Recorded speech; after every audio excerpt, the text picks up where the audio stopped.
Hello everybody, welcome back to the channel. I am your host, God of Heroics, and today we are starting our Cookie Run Kingdom discussion. So we're starting with Cookie Run Kingdom for Dummies, which essentially is just going to be the Cookie Run Kingdom 101. I actually went through all the different facets of this story and created a pretty basic through line to get anybody into the franchise so that I can give you a general overview of what's been going on in the Cookie World Kingdom games. And then later on, like we did with Jujutsu Kaisen, we're going to do breakdown videos for each individual category and go further in depth. But this video is just a jumping off point for anybody who wants to understand what's going on in this world and find out what is so fascinating with it. And understand why there are people that are making 2-3 hour videos about this franchise. So if you like these type of videos, please like the video, subscribe to the page, hit the notification bell so you can be notified to all future uploads. And without further ado, let's get started. So first and foremost, we are going to talk about the power system. Like with Jujutsu Kaisen, we start off talking about the power system, and in this case, they are using magic. Now, this is going to get its own separate video because, like I've been saying, magic and spirit systems are two completely different things. Like Dragon Ball is a very good example of how they're different because Dragon Ball has Ki, which is a very physical and spiritual power system, but they also do have magic, which a lot of the people of the demon races know how to utilize, which uses mana. It's very similar, and like spirit systems like Ki and systems like magic can interact with each other. However, they are not necessarily the same thing. They don't draw power from the same thing, and they don't fundamentally work the same way either. So Cookie Run Kingdom uses magic. The origins of the magic of this world are really unknown. It's said that magic has been implemented into the pretty much every facet of life since the very beginning, whenever that was. And the witches, who are very important because they create most of the cookies in the series and are actually the reason that the cookie world exists, they pretty much utilize magic for their own sense of creativity. They use magic to create the cookies so that they can eat them, but they use a lot of creative methods for creating said cookies. And then there are wizards who are basically seeking after the truth about magic hidden beneath. So these two characters kind of work not hand in hand, but they work simultaneously. Not a lot is known about the wizards, so when I go over the witches, I will talk about the wizards in my witches video, but there's not much to really talk about them, so they'll really have a short segment. Anyway, when it comes to the magic, there are 20 different types of magic. So like I said, magic as a whole will have its own video. I'm not going to get into the details and the nitty-gritty of magic right now. Moving forward, the world as a whole, it is known as the land of Earthbred. So the human world essentially was just being consumed by darkness. So the primordial witches, or the original witches, were creating cookies in this world with what was called life powder. They were implementing life powder into their cookies so they can give them life and sentience. Like I said, they were getting really creative with their ingredients. And if you look at some of the Cookie Run Kingdom characters, you can see that they were definitely getting very creative. There are some cookies that genuinely shouldn't be cookies. But anyway, their world was being consumed by some form of darkness. Likely, if I had to come up with off the top of my head as to what happened, maybe a lot of wizards or witches were utilizing dark magic, and that dark magic ended up becoming overpowering and oversaturating the magic that was in their world, setting off some kind of imbalance in the world, and now the darkness is too strong, whatever. Anyway, the witches were creating cookies pretty much to create their own world of light, essentially, with a lot of peace and happiness and stuff like that, so there could be some form of way to tip the scales against darkness. So the planet that the cookies live on, along with all of the other sweet creatures, because it's not just cookies, there are like gummy bear and gummy worm kind of characters. There's a lot of other things, because witches love desserts. If you know about like the classic witches, like Hansel and Gretel type witches, they really love their sweets. Anyway, the Cookie Kingdom itself is not necessarily a kingdom. It's really weird how they name these things, but anyway, the Cookie Kingdom is kind of interchangeable with the world of Earthbread. Well, with the word Earthbread, it's really hard to explain. So Earthbread is the entire planet, a completely separate planet that was made for the cookie people to live on. And Earthbread has 4 main continents, and those 4 main continents are unified and called the Cookie Kingdom. However, because each continent has its own individual kingdom, the word kingdom for Cookie Kingdom kind of just encompasses all 4 of those kingdoms, which is why most people in those 4 kingdoms just call the Cookie Kingdom Earthbread, because that is a majority of the world. Like, most of the planet of Earthbread is the Cookie Kingdom. There are locations outside of that that are really not really known and aren't explored too much, but for the most part, this is like the primary section that like all the sentient beings will live on. So there's the vanilla, hollyberry, dark cacao, and the golden cheese kingdoms. So there's very little that is known about the world before what is known as the Dark Flower War, which will get talked about in a future video. But most of the history that we have here is all the stuff that happens after said war. So, the witches and wizards, I promise you this little small section at the bottom about the wizards is basically all the information we have on the wizards. This is like 90% of the information. Anyway, so the witches are considered to be the primary antagonist, and that's because the witches of today are not like the witches of yesteryears that I talked about, where they were creating cookies for the sake of continuing the world and, pushing forward to fight against the darkness. Cookies now are pretty much made by witches for the sake of being eaten, because witches like eating sweet stuff and they get very creative with what they make and the different types of cookies and treats that they make. So you have like we saw with the kingdoms, golden cheese, that's a whole thing. I would never put cheese on my cookies, but I don't know, people are weird. Maybe these witches are from the UK where all their food is strange. Anyway, so because these cookies are infused with like life powder and they're given a level of sentience into the baking method, these fresh baked cookies often end up escaping and becoming like their own people and making their way to Earthbread, where they can, grab their own potential and become who they are meant to be. And then there are witches that do craft powerful cookies for a specific purpose. Some of them make them for the sake of protecting themselves and other cookies that they make, while other witches make cookies specifically to go to Earthbread and help continue protecting the land over there.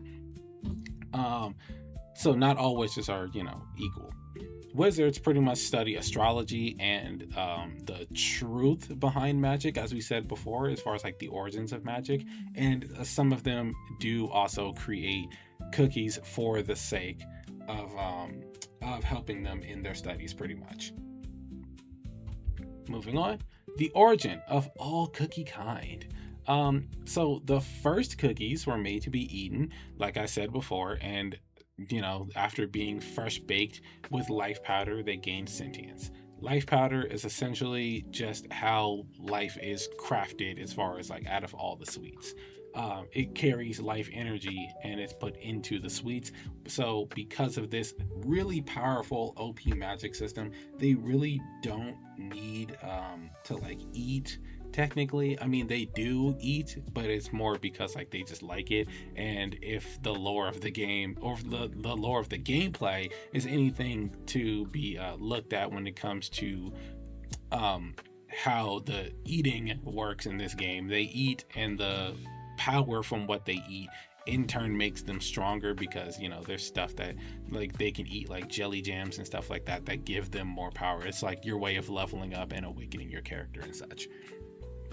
So cookies if they choose to get into relationships or want to continue their legacy, make it on their own without having to deal with witches, they can go ahead and literally bake their own cookies and, call them their offsprings. Sometimes they will have, like kids that are named very similar to themselves. Like there's a character known as Dark Cocoa Cookie who leads the Dark Cacao Kingdom, and he has a child. I believe his name is like Prince Choco or Dark Prince Choco, something like that. Um, anyway, the life cycle is upheld by legendary cookies, and we're going to talk about those legendary cookies right now. The Guardians of Nature. So the source, which is the source of magic, is pretty much the heart of all things. So if it lives, if it breathes, this source of magic pretty much touches everything. And because of this, it has essentially selected its own set of guardians. And those guardians are, as listed, the Millennia Tree Cookie, who is the overseer of life and time, the Moonlight Cookie, one of my personal favorites, who's the guardian of dreams, the Sea Fairy Cookie, who is the guardian of the sea, the Wind Archer Cookie, who says the wind that vanquishes darkness. Essentially, he's just the wind god of their world. Fire Spirit Cookie, who is the guardian of flames. Frost Queen Cookie, who I personally would love to, if something ever happens to her and she gets replaced, I nominate Sherbert Cookie to take her spot. But Sovereign of Winter is her title. And then you have Stormbringer Cookie, who I also have, and I love this cookie's design. It is so sick. But they lead over the skies and lightning and such, like you would assume from their name. Moving forward with other powerful cookies, we will get to the powerful cookies, but in order to get to the powerful cookies, we need to discuss this first. The power of the Soul Jam. So when Earthbread was crafted by the witches, they also created 5 mythical items, essentially with boundless energy and power, and were gifted those to 5 cookies that they created, giving them dominance over knowledge, volition, happiness, change, and solidarity. And this was to basically make these cookies like their representatives essentially in the world, because the witches can't always be there to oversee Earthbread, so they were there to pretty much rule over Earthbread, keep the peace essentially. And we'll talk about it later. Anyway, soul jams, they're pretty much just hard crystals that were made with just pure life energy. They're not sentient, but they're pretty much powerful items that can be given to and baked into cookies to give them more power. So there's these characters called the 5 Beasts, who we're about to talk about in a second, and they, after their run with the gems, their gems were altered and passed down to a new group of 5 known as the Ancients. This was done unwillingly. We will talk about why. And due to the power of the soul jams, wars are often fought over them. So people are really seeking the power that they have and trying to use them for their own personal gain. So the 5 Beasts. Power tends to corrupt, and absolute power corrupts absolutely. This is a quote that has proven to be true with these 5 cookies. So the 5 got corrupted because, now they're living with absolute power and being completely unchecked by the witches, because again, the witches can't always be there. And thus, not only were they corrupted, but the soul gems that they inhabited also got corrupted into deceit, apathy, sloth, destruction, and silence. So the witches, upon seeing this and not being happy what their creations became, decided to basically seal these cookies away. And they basically sealed them away and planted what's known as a silver seed in their land where they were sealed off to. And the silver seed is actually what originally was used to assist in making the soul gems and the and Earthbread. So it's very pure. So it's being used to pretty much seal off the darkness within them and not allowing them to leave this land. Well, this land that is now known as the Beast Yeast. So the new 5, the ancient cookies. These are the true heroes of the story. They literally are immortal, and they were given the soul gems. The soul gems were removed from the beast yeast, entirely purified, and with like ultimate power. So now they literally cannot be corrupted. And whoops, sorry about that. And after purification, they chose their new warriors, new tough cookies that could wield their power with absolute good. And now those 5 cookies all basically ran their own kingdoms, and unfortunately, they did get caught in a battle with an ultimate evil cookie known as Dark Enchantress Cookie, who we will talk about in a future video because that is very important. And this battle was known as the final battle, which is hilarious because this actually happens at the very start of Cookie Run Kingdom story. And these heroes unfortunately were defeated and their soul gems were shattered, which kicks off the story of world expansion, which is the primary story of the Cookie Run games. And this is pretty much everything that we have to talk about with Cookie Run Kingdom. It is very in depth. I was just expecting it to be a little silly, wacky game because when I first started playing it, way back when it first launched, it was just one of those like side-scrolling jump and slide games that you would get, kind of like Jetpack Joyride or I can't remember the name of the game, but you know what I'm talking about. Just those little side-scrolling running games, kind of like Temple Run, but if it was like sideways instead of like, you know, 3-dimensional. So you're just running, jumping, and then like you slide and you just make your way to the objective. It's like a little auto-run platformer is essentially what it was. And I don't remember the story being that in depth, but I do remember Ginger Brave and Strawberry Cookie being the 2 main characters that you get, and they essentially like did the same thing, but you can just change like the character that's running, like you can in like Subway Surfer and stuff.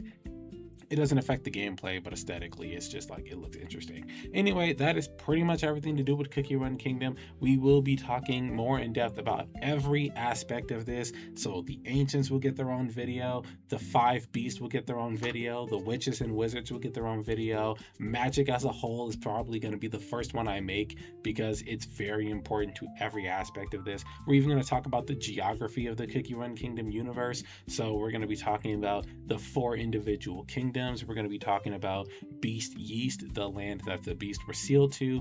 We're going to talk about everything. Like if it has info about it, we're going to discuss it. But anyway, go ahead and like the video, subscribe to the page, hit the notification bell if you didn't at the start, and leave a comment. Who is your favorite cookie? Or if you don't have a favorite cookie, what do you think your cookie would be called if you became one? Let me know in the comments below, and I will see you guys in the next one. Peace.